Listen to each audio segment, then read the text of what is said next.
How to use Google Authenticator. Hello guys, this is Atticus and welcome back to another tutorial video. In today's video, I'll teach you guys how you can use Google Authenticator.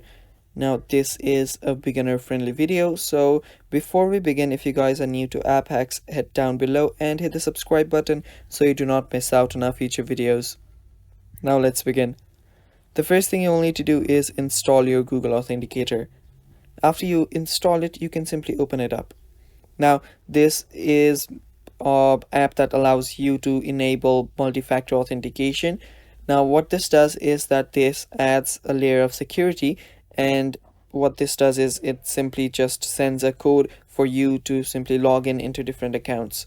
So without this, you won't be able to log in into different accounts. So this is just like a layer of security which you can add if you're interested in. Now, I do recommend you guys using any authenticator apps, so this is how you use it.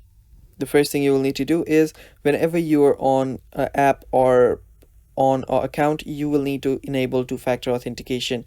And after you choose that, you will get a code. Now, this is when you choose a authenticator app option, and you should be getting a code. Now, after you get the code, you should come to the Google Authenticator app, and then you will see add a code option. Simply tap on add a code, and there you will be able to either scan a QR code or enter a setup key. Now, if you were presented with a QR code in that very account or that very app, you can simply scan the QR code and it's much easier.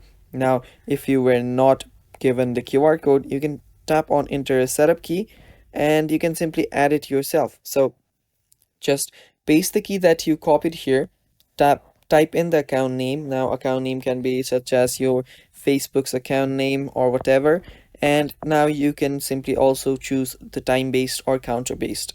Now, time-based type key, what it does is that the key changes with time. Now, there is a limited amount of seconds during which a key is available and it's usable. Now, after that time expires, a new key is generated which you will be using to log in into your account. So simply tap on add after you type in your key and you're basically good.